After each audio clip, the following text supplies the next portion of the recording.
아닐 수도 있고 또 들녘에 떨어질 수도 있고 떨어지는 자리는 온 만물이 다 적시고 내리게 되잖아요. 근데 그 물줄기는 다 모이고 흐르다 보면은 바다로 다 모이게 되어지잖아요. 바다로 모인다. 저희도 우리 스스로를 한번 들여다보게 되면 눈으로 보는 것들, 또 귀로 듣는 것들, 또 내가 매만지는 것들, 여러 가지의 어떤 그 삶에 있어서 다양한 어떤 경험들을 하게 되어지는데, 그러한 경험들은 다 어디로 모이느냐? 마음으로 모이지 않나 싶어요. 마음으로. 결국은 다 마음으로 모이잖아요. 싫다, 좋다, 여러 가지 마음으로 모인다라는 거.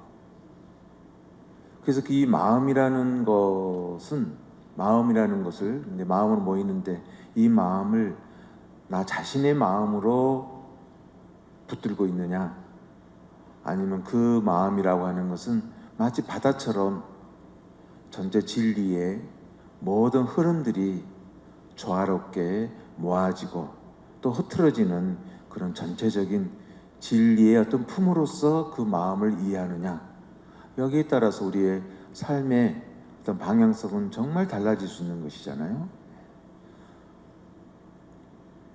이 마음이라고 하는 것, 우리가 늘상 항상 마음을 안고 살아가고 있는데, 과연 이 마음을 나 자신의 것으로 고집하느냐, 아니면 이 마음은 하느님의 숨처럼 그분께서 나에게 안겨주신 어떤 전체 진리의 품으로서, 어떤 도의 그릇으로서 나에게 안겨준 것이냐, 이런 것에 대한 그 깨달음은 아주 실로 중요해요.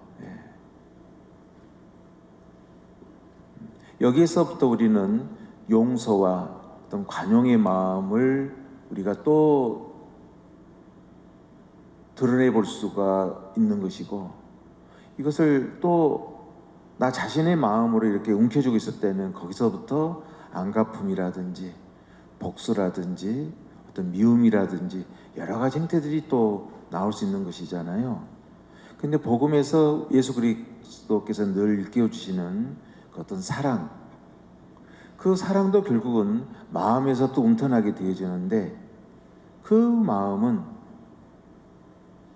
오늘 복음 말씀에서처럼 오늘 마태오복음 5장 48절의 말씀처럼 하늘에 너희 아버지께서 완전하신 것처럼 너희도 완전한 사람이 되어야 한다 라는 그런 어떤 이 진리의 말씀으로 비춰볼 때, 그 마음은 바로 하느님의 거룩함이고 하느님의 안전함으로서의 초소다, 이런 믿음으로 우리가 한번 들여다보았을 때는 마음이라고 하는 내 쓰임에 대해서 나는 어떻게 다가가고 또 들어야 될 것인지에 대해서 좀 더 명료해지는 것 같아요. 지금 방금 말씀해드린 어떤 마태복음 5장 48절의 말씀처럼 하늘에 너희 아버지께서 완전하신 것처럼 너희도 완전한 사람이 되어야 한다라고 했어요. 이 완전함이라고 하는 것을 우리가 참 어떻게 좀 내 마음으로 품어볼 수 있을까? 완전함이라는 것. 이것은 어떤 지성적으로, 지식적으로 이해가는 그런 완전함이 아니거든요. 마음의 내밀한 본성이면서도 깊은 어떤 속성으로서의 그 완전함, 거룩함을 담고 있는 말씀이거든요. 바로 그 안에 내가 온 믿음으로 머물렀었을 때, 거기서 바로 하늘이 나에게 부여 안아주신 그 거룩함이 드러나는 거거든요. 드러나는 거. 내 의제적 행위가 아니라 내 마음의 깊은 어떤 진리성에 대해서 내가 마음이 열리게 되어지게 되면 그 거룩함은 스스로 흘러 넘치게 되어지는 것이잖아요. 사랑의 이치도 똑같은 거거든요. 사랑의 이치도.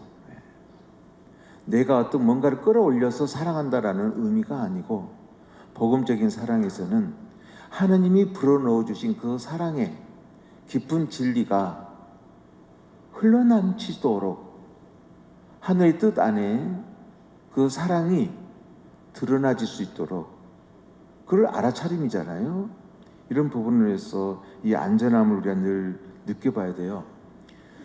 우리가 이것을 어떤 완전함이다, 거룩함이라는 것을 문자로서 지시로 이해하다 보면은요, 항상 말과 문자는요, 내 마음에 항상 표상을 남게 해요. 마음에 표상을 남게 한다.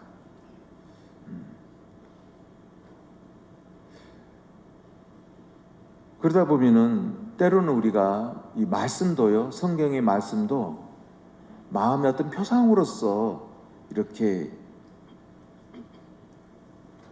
머물 수 있는 경우가 참 많아요. 근데 말씀은요, 결국은 내 마음의 본래적 진리 안에 눈이 열릴 수 있도록, 깨어날 수 있도록 나를 이끌어 주시는 또 그분의 손길이거든요. 손길.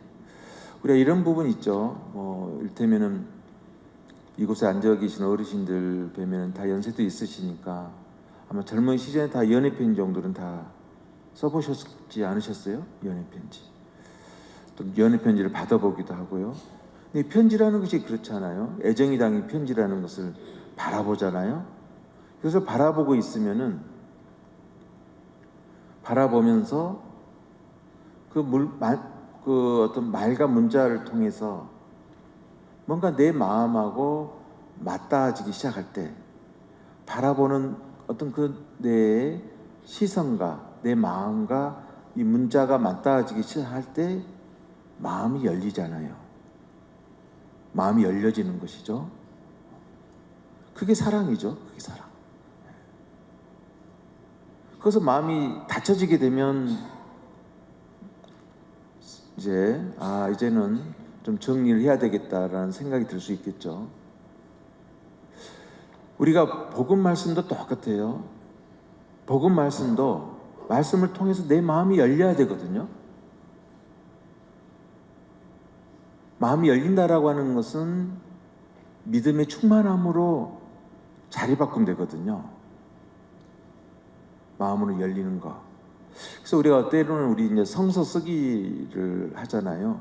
우리 교우분들께서 성서의 말씀을 쓸 때 마음이 열리지 않고 내 마음을 들이지 않으면서 쓴다 그러면은 글쎄요, 성경의 말씀이나 에세이의 글을 쓰는 거나 크게 다를 바가 없지 않을까요? 말씀은 바로 내 마음을 열게 한다라는 거. 또 내 마음이 그 말씀과 맞닿으면서 내 안에 내재되어진 무한한 진리에 대해서 눈이 열리게 되는 것, 이런 것들을 통해서 우리는 그런 어떤 은총을 체험하게 되는 것이죠. 그래서 마음이라고 하는 부분은 어떤 부분에서는 관조한다. 관조의 빛으로 저는 어떨 때는 좀 담고 싶어요. 마음이 무엇이냐? 하늘빛처럼 모든 만물을 비추듯이 마음은 또한 내 내면에 모든 것들을 관조하게 하는 빛이다 라는 느낌으로도 와닿거든요. 근데 여기서 우리가 이제 성경 말씀을 읽을 때도 항상 그런 부분이에요. 그 문자에 대해서 우리가 너무 놔두다 보면은 이게 무슨 뜻이지? 어떤 내용이지? 물론 그 관점도 우리에게 있어서는 소중한 가정이지만은 먼저 그 말씀을 바라보는 내 시선의 응시에 대해서 우리가 좀 머물러 봐야 돼요. 오늘처럼 만약에 너희 아버지께서 완전하신 것처럼 너희도 완전한 사람이 되어야 한다 라고 했었을 때 우리는 이 말씀을 바라보고 있죠. 관조하고 있거든요. 응시를 하고 있어요. 그랬을 때 그 바라보고 응시하는 그 마음 자체가 실은 거룩함이에요. 그게 완전함인 거거든요. 이거. 근데 이것을 지성적으로 뭔가 접근하고 해석하려고 늘 몸부림치다 보면은 또 다른 어떤 관념의 틀 안에 갇히게 돼요. 다시 이 좀 중요한 부분이니까 한번 다시 언급을 드리면은, 내가 어느 사람을 만날 때 똑같아요. 어느 내 자녀를 만나든 내 이웃을 만나든 어느 사람을 만났을 때 이런저런 모습들의 기억들이 떠오르게 되고, 때로는 어떤 애정스러움이 내 안에 이렇게 올라올 때가 있죠. 근데 그러한 것들을 내가 잔잔하게 응시하고 있거든요. 그런 느낌들을 바라보고 있어요. 응시하고 있다라고 하는 것은 그러한 감정으로부터 나는 뭔가 떠나 있다라는 거거든요. 떠나 있는 바로 그 순수한 바라봄, 그 응시, 이것은요 때묻지 않는 사랑의 눈빛이에요. 눈길이에요. 우리가 거기에 머물러 봐야 되거든요. 거기에. 그래서 성경 말씀은 특히 그런 부분이 우리에게 굉장히 중요해요. 성경 말씀을 바라볼 때 내용 속에 늘 뭔가를 끌어올려 하기보다는 그 말씀을 바라보는 그 응시 그 자체에, 내 마음의 어떤 눈길 그 자체에 내가 머물고, 그것을 통해서 내 마음이 말씀으로 인해서 열려져 감을 알아차리게 될 때 수용하는 거거든요. 그 자리가 믿음이거든요. 믿음. 그래서 말씀은 어떤 지식적 이해의 과정도 필요한 것이지만은 가장 중요한 것은 마음의 열림이다. 그 마음의 열림이 곧 사랑이거든요. 그러니까 우리가 오늘 복음 말씀에서 예수님께서 제자들에게 말씀하시죠. 너의 이웃을 사랑해야 한다. 그리고 너의 원수는 미워해야 한다고 이르신 말씀을 너희는 들었다라고 표현해요. 너희는 들었다. 들었다라는 거. 이 단계에서는 듣기만 했지 그 들음을 바라보고 응시하는 마음의 깊은 그 자체성으로서의 그 거룩함, 그 안전함에 대해서는 너희들이 아직 마음의 진리를, 눈을 열지 못한 상태거든요. 근데 그 마음의 본성, 본연성에 대해서 열리게 되고, 관조의 빛이라고 하는 이 진리를 알아차리게 되어질 때는 바라보는 저 이웃이 나와 너의 관계가 아니라 한 진리성 안에서의 하느님 자비의 어떤 놓여짐이랄까요? 함께함이라고 하는 그 진리에 대해서 우리가 알아차리게 되어지는 것이죠.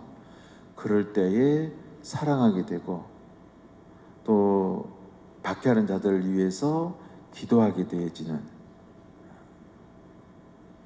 이런 부분들을 또 우리가 한번 묵상하게 되어지는 것 같습니다. 그래서 말씀은요, 우리가 말씀을 접할 때 말씀을 내는 그것, 말씀을 우리에게 안겨주시는 그 사랑, 그것, 거기에 머물러야 되는 것이 우리에게 때로는 굉장히 중요해요. 그러니까 오늘 다시 또 반복해 보면, 너희 아버지께서 완전하신 것처럼 너희도 완전한 사람이 되어야 한다 라고 했었을 때, 이 말씀을 우리에게 선포해 주시고 내어주시는 그 그리스도의 그 사랑, 그리스도께서 열어주시는 그 마음의 믿음, 거기에 우리가 머물러 봐야 된다는 거죠. 거기에 머물면서 우리는 예수 그리스도 말씀하시는 안전함이 무엇이고 거룩함이라는 것을 통해서 이 존재도 하느님의 모상으로서의 안전함, 거룩함의 진리에 우리가 다가가게 되고 눈이 열리게 된다. 그래서 우리 복음 말씀을 늘 접할 때 실로 중요합니다. 내가 내 삶을 되돌아볼 때도 비슷해요. 나는 오늘 이러이러한 관계, 이러이러한 사건 속에서 내가 살아왔구나라고 해서 오늘 살아온 어떤 사건들에 대해서만 뒤적거리지 말고, 이러한 사건들을 내가 이해하고 있고 바라보고 있는 그 마음이라는 게 있거든요. 그게 빛이거든요. 오늘 하루를 드러나게 하고 알게 하는 것이 빛이거든요. 하늘의 빛처럼 바로 거기에 머무는 것이 중요해요. 거기에 머무는 거. 이 모든 것을 알게 하고 느끼게 하고 성찰하게 하는 그 관조, 그 마음의 빛, 거기에 머무는 거. 거기에 머무면서 우리는 이 마음이 얼마나 거룩함의 씨알을 품고 있는지, 얼마나 하느님의 완전함의 그 사랑이 내재되어 있는지, 여기에 대해서 우리가 하나씩 눈이 열리기 시작하면서요, 말씀과 마음은 결코 둘이 아니라 항상 하나로 통한다라는 거. 그게 바로 주님의 이름으로 함께하는 그 말씀, 또 주님의 이름으로 그 말씀을 내가 품어 안고 그 믿음을 내가 열어 드릴 수 있는 그것과 또 하나로 통한다는 이 진리, 이런 부분에 대해서 우리가 좀 머물러야 된다라는 거 좀 함께 나누고 싶었습니다. 잠시 묵상합시다.